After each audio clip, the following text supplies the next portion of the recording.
I'm Lauren Horn, creator of This Is Not a Sketchbook, and art educator for almost a decade, and today we're going to be doing my ink and line project.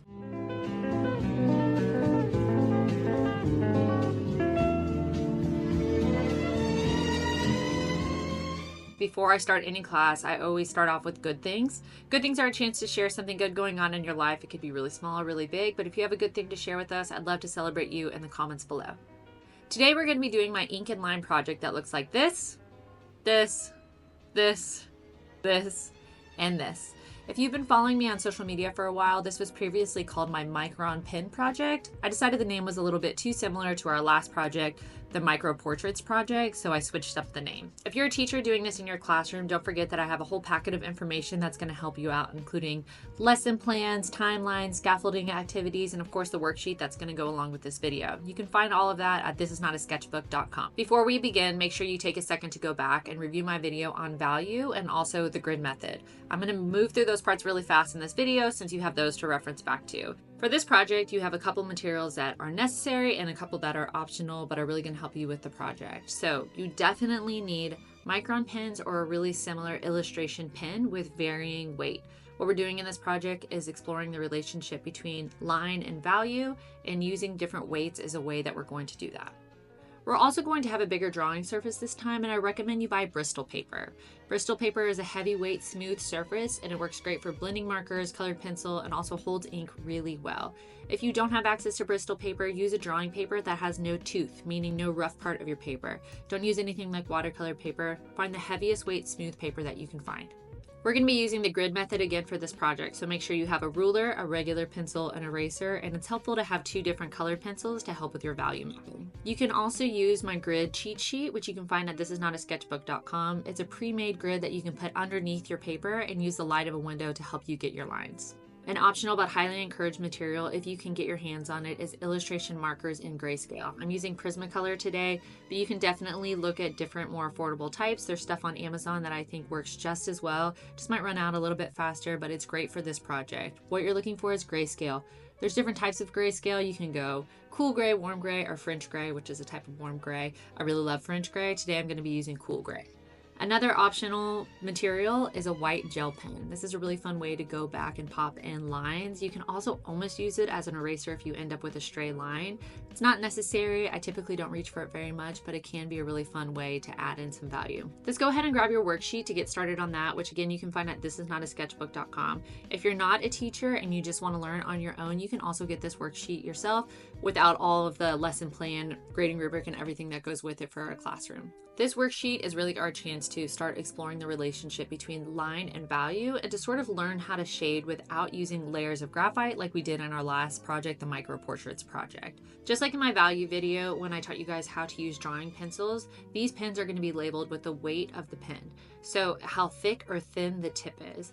I also want to say before we even get started that the tips of these pens are typically very fragile, so you should never be pressing hard. A really light touch to get the line that you need. You can see I've already arranged mine in order from 005, 02, 03, 05, 08, and all the way up to a 10. I am missing an 01. It dried out before this video. So we're going to start by just making a little chart up here. This is very informal. Don't worry about the way you do it. It doesn't even necessarily have to be in order, but you're just going to give yourself like a little wiggle, and then you can label it right here. Again, this is 005. And just work yourself all the way down here so you can kind of see what your pens are going to look like.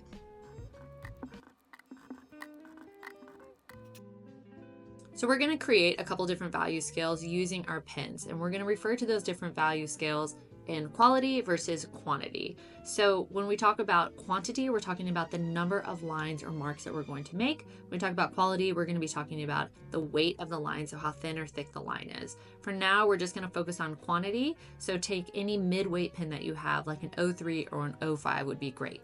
I've grabbed my 05. And basically the idea here is that the more lines you have, the more of that white paper you're going to cover up. So just like when we worked with graphite, the more layers of graphite that we had, the darker the value was. Now it's just the more lines that we have, the more of the white paper we're covering up, the darker the value is going to be. As always, we skip our first because our first value is the white of the paper.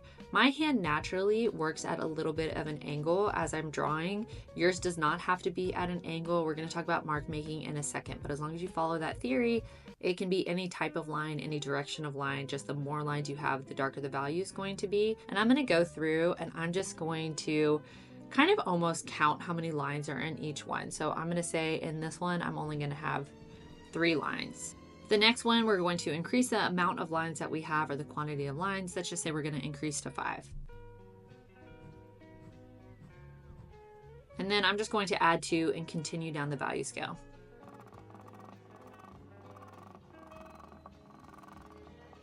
So you can see we've made a really great value scale just by increasing the quantity of lines. We didn't have to worry about the weight of our pens this time. We just know that the more paper that we're going to cover with the same weight, it's still going to increase the value.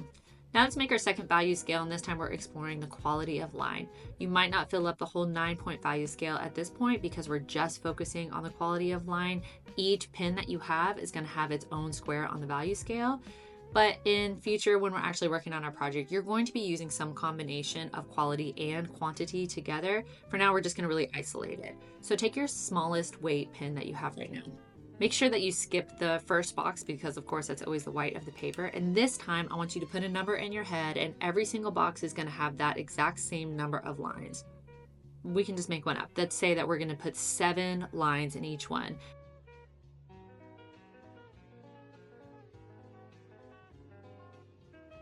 And there's 7 lines with my 005. I'm just going to grab my next one up, which is my 02, and do the same thing, 7 lines.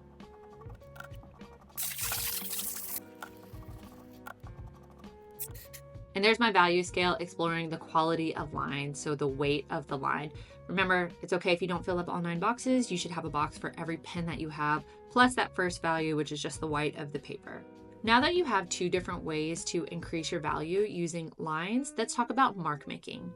So far, the marks that we've made on our paper are just lines, but there's a lot of different varieties of marks that you can make, especially with pen, and you can overlap those different types of marks. So we're going to do a couple together just so you can explore some techniques, but I keep saying this phrase over and over again, and I know it's probably getting annoying at this point, but just remember, the more white paper you cover, either with the thickness of the line or the quantity of line, then the darker the value is going to be. So that can look a lot of different ways.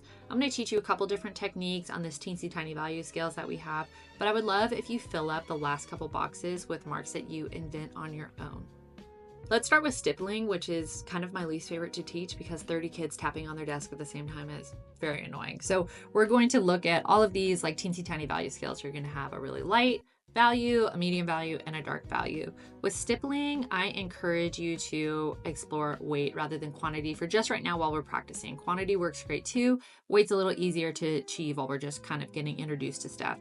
Remember that the tips of these pens are very fragile, so do not press hard. You should be really lightly touching the paper. If you want a darker mark, increase your pen weight. Don't increase the pressure that you're using. So I'm going to start with my 005, and if you want, you can go ahead and label. You can write stippling on this. This is your worksheet for you to get better. Explore it how you want, and I'm just going to, I'm trying to make sure that you can see me. I'm just going to fill this up with dots. One of my favorite combinations is when people use stippling on top of hatching, which is the lines that we made here earlier. It's a really, really pretty soft transition when you do that. So that was my 005. I'm going to pick a mid-weight. 03 is great. And then I'll pick something really heavy, like my 10. And you can see that that's a tiny little value scale exploring stippling. Let's do another one. This time we're gonna do scumbling. Scumbling is more or less scribbling, but I've seen some really great final projects using this technique. I saw a bunch at State Face last year. I'll try to get some photos here, and they just use like a bank teller ballpoint pen with the same weight. So even though it's kind of scribbly, this technique can be really refined and beautiful when done correctly. Just gonna start by moving a little here, and then I'm going to go back and do a second layer of scribbles here, and then a third layer of scribbles here.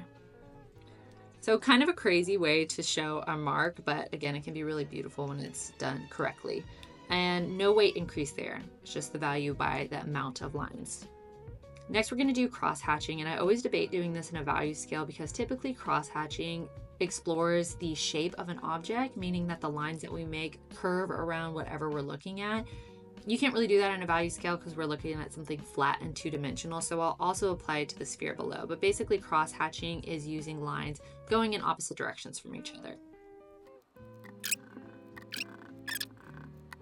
Now let's play around and have some fun with some different marks that you can make. For this one, I'm going to do hearts. Again, you don't have to follow along with me exactly. Remember, I know you're sick of me saying it. The more white paper you cover with ink, last time it was graphite, but this time with ink, the darker your value is going to be.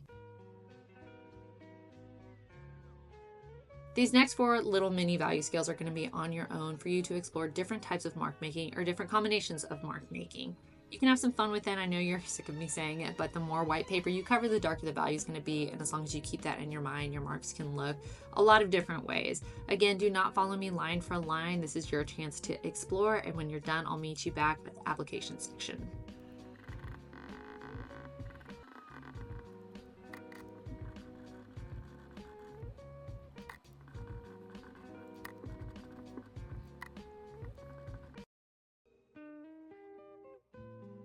Now that we've discovered a bunch of different mark making techniques, we're going to actually start applying them to a 2-dimensional object to make it look 3-dimensional. So here I have some sphere. You might remember this from our value unit, but now we're going to be using that on these spheres using just pen. If you want to take a pencil and kind of go through and outline a little bit of where those values are, what's really cool about these illustration pens is that you can erase pencil over top of them as soon as the ink is dry.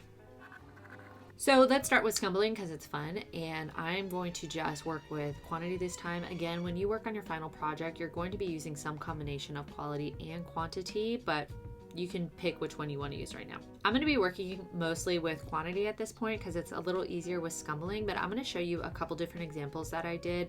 What's really cool about when you actually get to the point where you're applying these lines is that everyone in your classes might look a little bit different, and none of them are wrong. As long as you have more lines or more of the white paper covered where the darker values are, then you're good to go.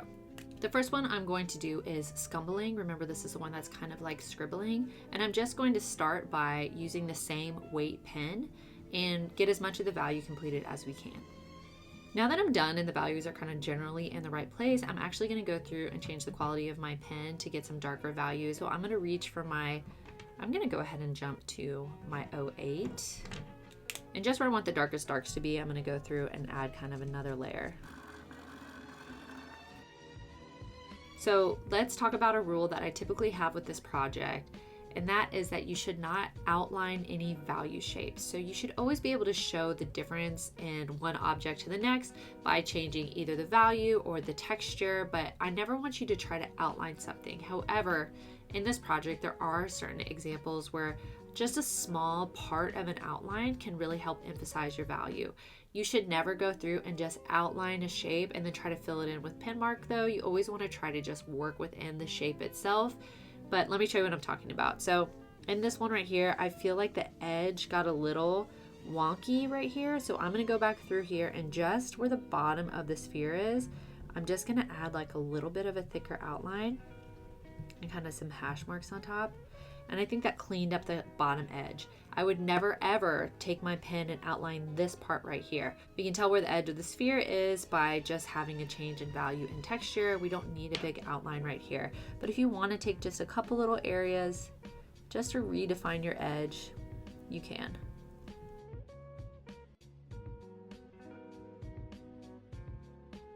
I want to do a cross-hatching one together because like I said before, the little value scales don't really accurately show how cross-hatching should be used. So usually when we're doing cross-hatching, the lines actually follow kind of the contour edges of the object itself. I'll show you what that means with the sphere right here.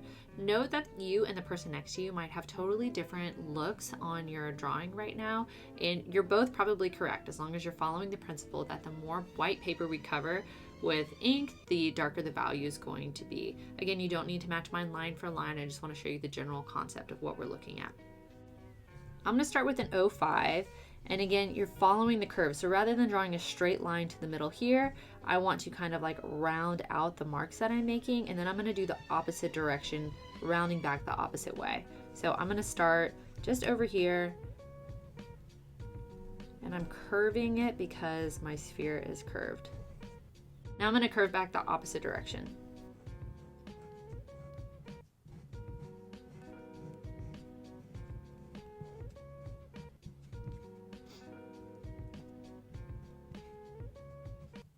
So So here's one of those moments where you're going to use a combination of quality and quantity. You could kind of do this method with just picking one of those, but it's not going to be as effective. So I am actually going to decrease the weight of my pen and start filling in some of the white space.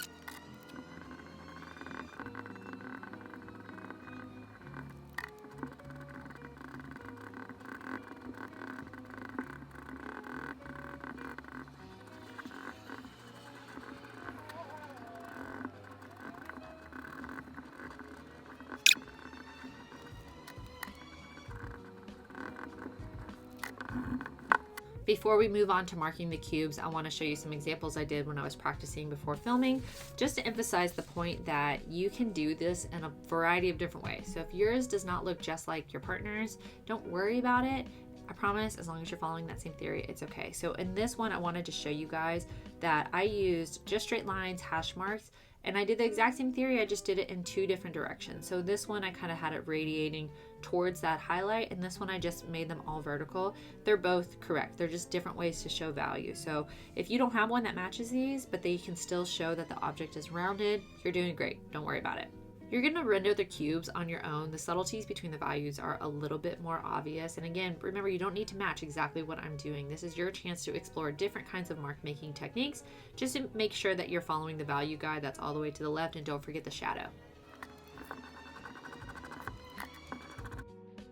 We're going to practice applying your mark making to a photograph this time. This is also going to be a little bit of a refresher for your grid unit. So if you need a little bit more information than what I'm giving you in this video, go back and watch my video on the grid method here. As you can see, I pre-gridded the photograph so that we can move a little bit faster, but you are going to need a number 2 pencil and a ruler to connect the lines on the drawing space over here. If you want, you can definitely use a different color pencil to go ahead and outline the value map on this side, meaning you're going to go through and you're going to outline each one of the shapes of value. So a line goes everywhere where you see a transition of value. Now that my value shapes are outlined, I'm going to transfer my value map over to the drawing space. There's a lot of negative space in this drawing, so I'm going to kind of do like a big outline first, and then I'll fill in all the spaces using the grid method.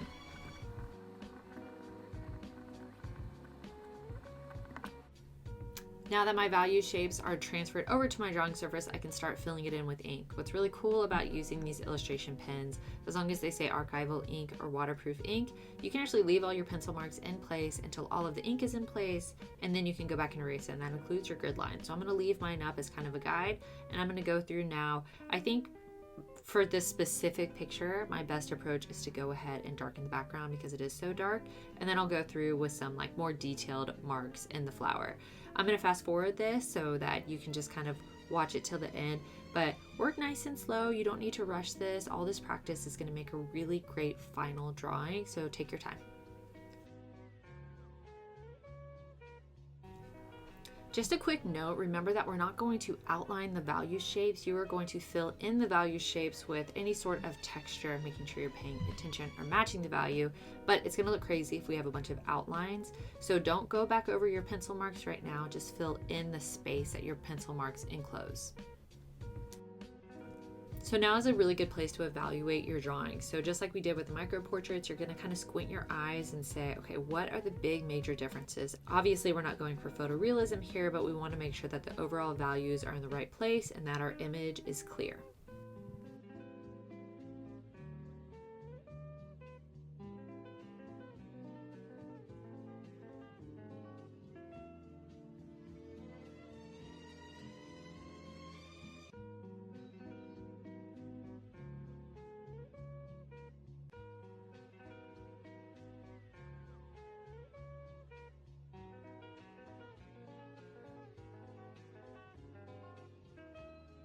We're going to move on to the next picture that you see. The only difference this time is that you're going to create your own grid using a ruler on top of your photo reference. So I'm going to fast forward this part since the steps are really similar. I just want you to see the different mark making techniques I use. Again, I know you're tired of me saying it, but as long as you are deepening the value by using your quantity or your quality of line, you're doing it correctly. Don't try to copy me line for line. You can use any type of mark making technique here.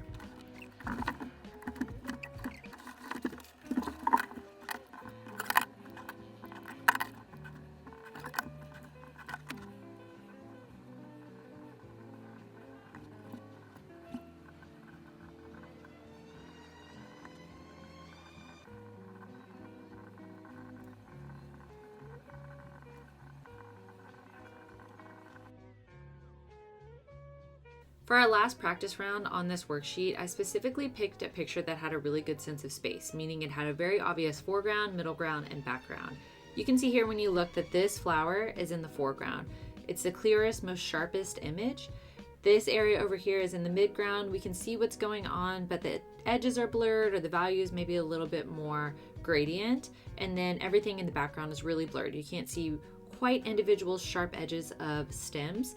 So I want us to have the opportunity to practice making sure that our texture isn't consistent all the way throughout, that there's some variation that helps us keep our sense of space while still using all of these lines.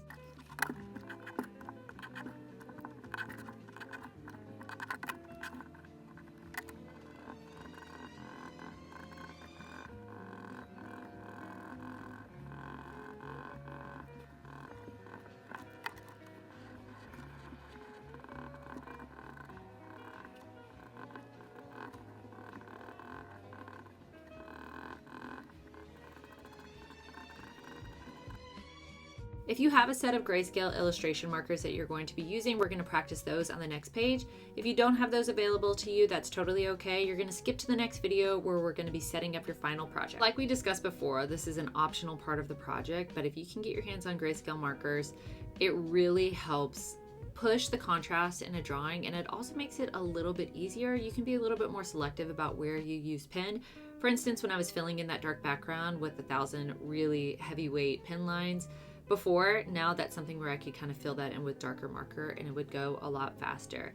A couple things that you might need to note is that the darkest marker will not be as dark as your pen. So your pen is going to be a true black.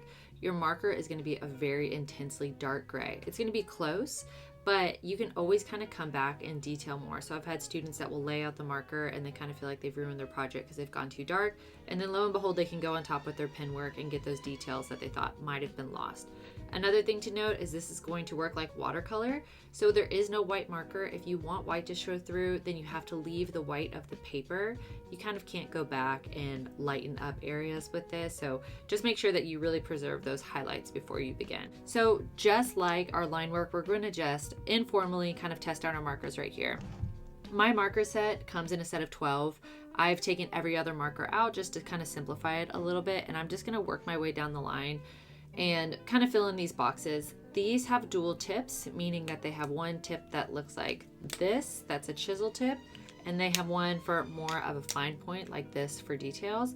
You'll probably use a combination of both when you work. For right now, I'm just going to be working on the chisel tip. So here's the lightest one that I'm using today.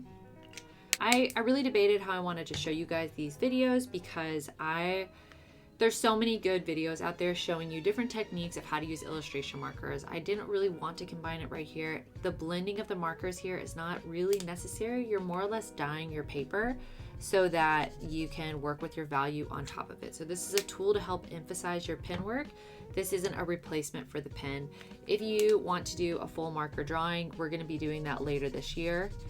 So you can look out for that video. Getting pretty dark. So we're going to be filling out all 4 of these spheres to make it look like our example. There are, again, a ton of different techniques that you can use. I'm going to basically be working from my darkest to my lightest. You can try working the opposite direction. All of these spheres should look just about the same. And again, remember, we're just dyeing the paper in order for the pen work. So we're going to kind of go through this quickly. Just know that where you want there to be a transition, your marker should overlap a little bit. And the more ink that you use, usually the better it's going to look. However, you need to keep in mind the quality of the paper that you're working on. If you're on really cheap printer paper, it might end up getting holes or tears in it. So just keep that in mind. Again, it doesn't need to be the most beautiful sphere right now. We're just dyeing the paper to prep it for the pen. So our spheres are prepped. They look a little rough right now. There's no smooth transition between each one of the shades.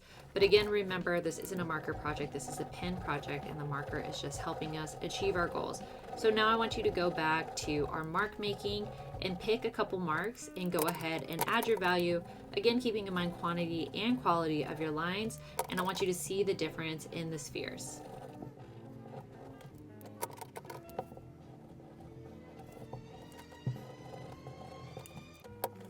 So you can see that layering them just helps really emphasize the value. It has the same result. as our other one from Scumbling without any marker. We can see the value, we can see that this shape has form and is a 3D object, not a 2D object, but you can see just the comparison there. It just gives it a little bit more of a push. I'm going to continue on making different types of marks and exploring making marks on top of the marker. I want you to follow along and make marks as well. Remember, don't try to copy me exactly. You can use my same techniques, but everyone should look a little bit different.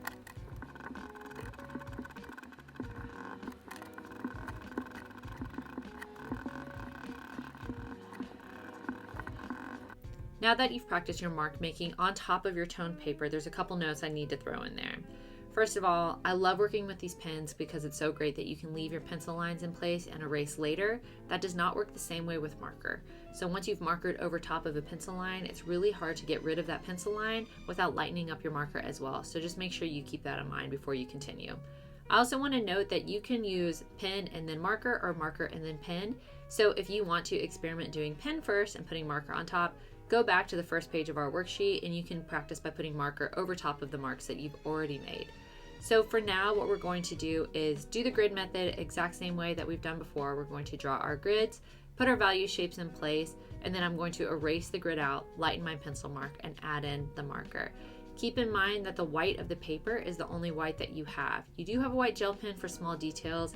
It is a little bit of a different texture than your pen and your marker, so you want to use it kind of sparingly and just for small details. Another quick note is that these steps are the exact same steps that you are going to do on your final project. So even though those big, beautiful detail projects can be intimidating, as long as you can accomplish these steps, you're going to do great on your final one. So I'm going to start with my grid now. I'm going to put all my value shapes in place on my new grid, making sure that I erase out my grid lines before I start filling it in with marker. Because remember, if you marker over a pencil mark, that pencil mark is kind of permanently sealed in that spot. I'm making sure that the background here is more blurred and has less pen work, and the foreground has a little bit more detail, just like you see in the photograph. Don't forget you need to leave areas of white. Don't marker over those because there's really no way to go back and lighten them up when you're working with illustration markers. I'm going to be adding the final details here, making sure that I'm comparing both the drawing reference and my drawing, flicking my eyes back and forth, trying to figure out what's different. I am going to use a little bit of that white gel pen just to pop in some of those little areas of the seed. And I am done. Once you finish with your strawberry, you have all the practice that you need to make a really incredible final project using this technique. I'll see you in the next video where we're going to set that up.